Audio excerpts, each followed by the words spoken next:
ከጎንህ የሚቆም አንድ ተኩላ ከ10 በጎች ይበልጣል። አጋሮችን በብዛታቸው ሳይሆን በጥራታቸው ወይም በጥንካሬያቸው ምረጥ። አውሎ ንፋሱ ሲመጣ ከሚበታተን ስብስብ ይልቅ ከጎንህ ያለ አንድ ታማኝና ቆራጥ አእምሮ ያለው ሰው ዋጋው እጅግ የላቀ ነው። ከጠላት እንደ ማር የሚጣፍጥ አንደበት ይልቅ የጓደኛህ ቀዝቃዛ እውነት ይሻልሃል። በሽንገላ ወደ ጥፋት ከሚመራ ሰው ይልቅ መራራውን እውነት ፊት ለፊት የሚነግር ሰው አብልጦ ይወድሃል። እነዚያ መቼም የማያማርሩህን መቼም የማያስጠነቅቁህን ሰዎች እነሱን ፈጽሞ እንዳታስቀይማቸው። ዝምታቸው ድክመት አይደለም፣ ዝግጅት ነው እንጂ። ለመንከስ እስካልተዘጋጀ ድረስ ጥርስን አታሳይ። ለመጠቀም ከመብቃት በፊት ስለ ጉልበት አታውጅ። እንዲንቁህ ፍቀድላቸው፣ እንዲስቁብህም ተዋቸው። ከዚያም ዋጋውን ይማራሉ። ሀብትን አምላኪ ከሆነ ሰው ይልቅ የስብዕና ሰው መሆን ይበልጣል። ሀብት በአንድ ጀንበር ሊጠፋ ይችላል። ባህሪ ግን ሁሉም ነገር ለቆ ሲሄድ አብሮህ የሚቀረው ብቸኛው ነገር ነው። ሰይፍ፣ አካፋና አስተሳሰብ መቼም ቢሆን እንዲዝጉ መፈቀድ የለበትም። አእምሮ፣ ራስን የምትገራበት ጥንካሬ እና የህይወት ዓላማ፣ እነሱን መሳል ካቆምክ እጅግ በጣም በከፋውና በጠበበው ሰዓት ይከዱሃል። የጓደኛ አይን መልካም መስታወት ነው።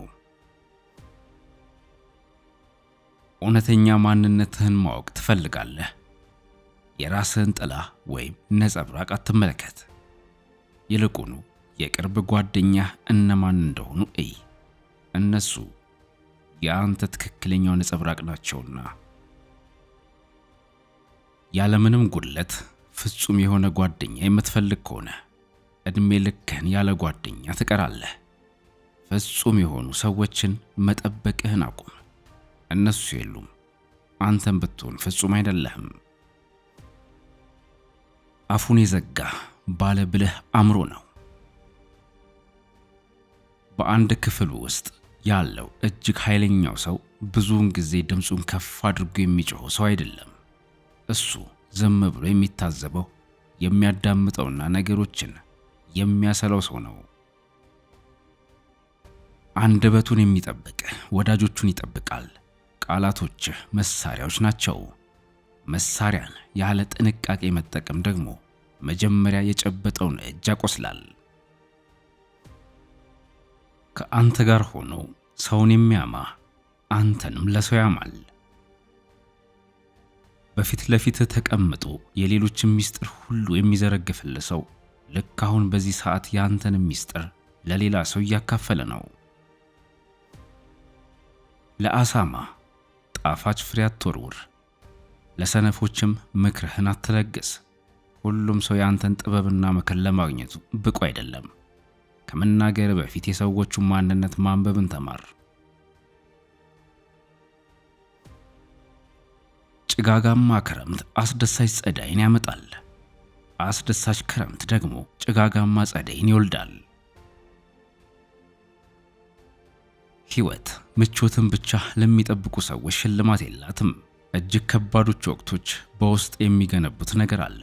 እሱን ደግሞ በምቾትና በደስታ ቀናት ውስጥ ፈጽሞ ልታገኘው አትችልም። ልምድ፣ ሕይወት ለራስህ በራሱ የምትሰጠው ማበጠሪያ ነው። ሕይወት የተወሰኑ ትምህርቶችን አስተምራ ስታበቃ እነሱን ለመማር የከፈልከው ዋጋ ሁሉንም ነገርህን አሳጥቶ ሊሆን ይችላል። ስለዚህ ገና በማለዳው በትኩረት አስተውል። መከራን የሚሸሽ ሰው የምቾት ባሪያ ነው። ከማንኛውም ከባድ ነገር የሚሸሽ ሰው መቼም ቢሆን ትልቅ ደረጃ ላይ ሊደርስ አይችልም። ህመም ጠላት አይደለም፣ ሽሽትህና ማፈግፈግህ እንጂ። ከውሻ ጋር የተኛ ከተባይ ጋር ይነሳል። የምትኖርበት አካባቢ እድል ፈንታ ነው። በዙሪያ ያሉ ሰዎች ዝም ብለው የሚቀመጡ ገለልተኛ አይደሉም። እነሱ ወይ ወደ ላይ ያነሱሃል ወይ ደግሞ በበሽታቸው ይበክሉሃል። የጓደኛ አይን መልካም መስታወት ነው። የጠላት አይን ግን መቼም ቢሆን አይዋሽም። የሚጠሉ ሰዎች ጓደኞችህ ለመናገር የሚፈሩትን ያንን እውነተኛ ነገር ፊት ለፊት ይነግሩሃል። ታዲያ ያንን ለራስህ ማሻሻያ ተጠቀምበት። ጓደኛም ሆነ ጠላትህ ሁለቱም መቼም የምትሞት አይመስላቸውም። ጓደኛህ ይህንን የሚያምነው ስለሚወድህና ከአካልህ መለየት ስላልፈለገ ነው። ጠላት ደግሞ ውድቀትህን ለመጠበቅ ጊዜ ስላለው ነው። ሁለቱም ግን ተሳስተዋል። ስለዚህ ጊዜም በአግባቡ ተጠቀምበት። ጠላትህ አንተን አይቶ ከሳቀ ከቅርብ ሰዎችህ አንዱ አሳልፎ ሰጥቷል ማለት ነው። ከውጭ የመጣ ባዕድ ሰው ሲያሸንፍህ መጀመሪያ ወደ ውስጥ ተመልከት። ክህደት መቼም ቢሆን በዋናው የፊት በር በኩል ዘም ብሎ አይገባም። ዛሬ ማታን ምንም ገንዘብ እንደሌለው ሰው በጭንቀትና በጭቅጭቅ ከማሳለፍ ይልቅ ነገ የማይመጣ ይመስል ገንዘብን ለምቾት ማውጣት ይሻላል። ሕይወትን ሙሉ በሙሉ ኑራት፣ በብክነትና በስድነት ሳይሆን፣ ነገር ግን ሙሉ በሙሉ ተደስትባት።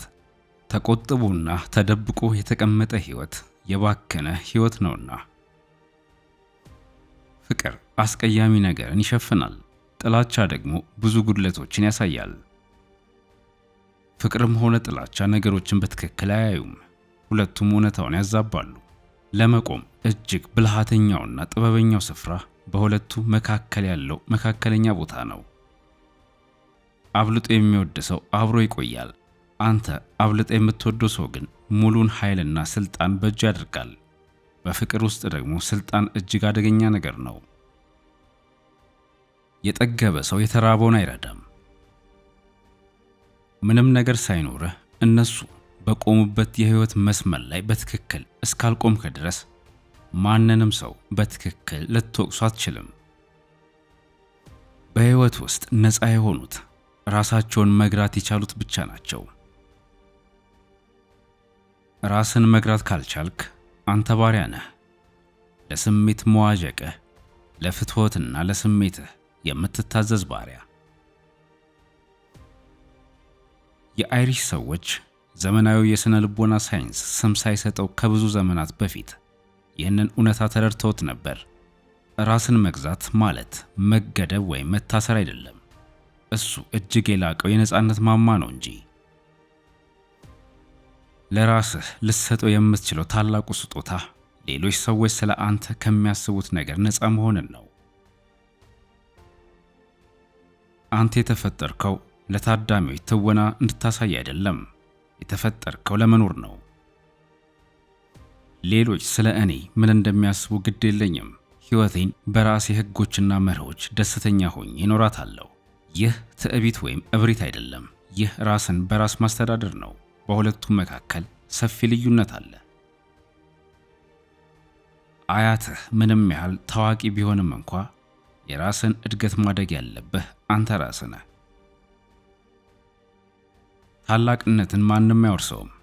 በእያንዳንዱ ትውልድ፣ በእያንዳንዱ ሰውና በእያንዳንዱ ነጠላ ቀን ውስጥ ታላቅነት እንደ አዲስ መገንባት አለበት።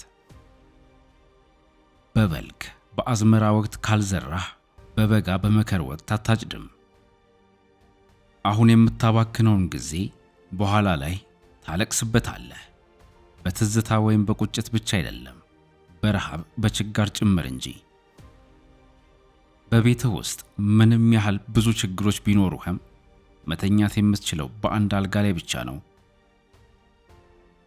ያ ሁሉ ሀብት፣ ያ ሁሉ ማዕረግ፣ ያ ሁሉ ጫጫታና ዝና ቢኖርም የቀኑ መጨረሻ ላይ ግን የምትመለሰው ወደ ራስ ማንነት ነው። ታዲያ ያ የምትመለስበት የውስጥ ማንነትህ ሊመለሱበት የሚገባ መልካም ስፍራ መሆኑን እርግጠኛ ሁን። ነገር ግን እውነተኛ ፍቅር ዝም ብሎ አይናገርም፣ ይጠይቃል እንጂ። ሁሉንም ነገር ገልጥ አድርገው የሚያሳዩ ሁለት ጥያቄዎች አሉ። በእውነት የሚወደው ወይም የሚወድሽ ሰው ሁልጊዜ እነዚህን ሁለት ጥያቄዎች ይጠይቃል ወይም ይጠይቅሻል።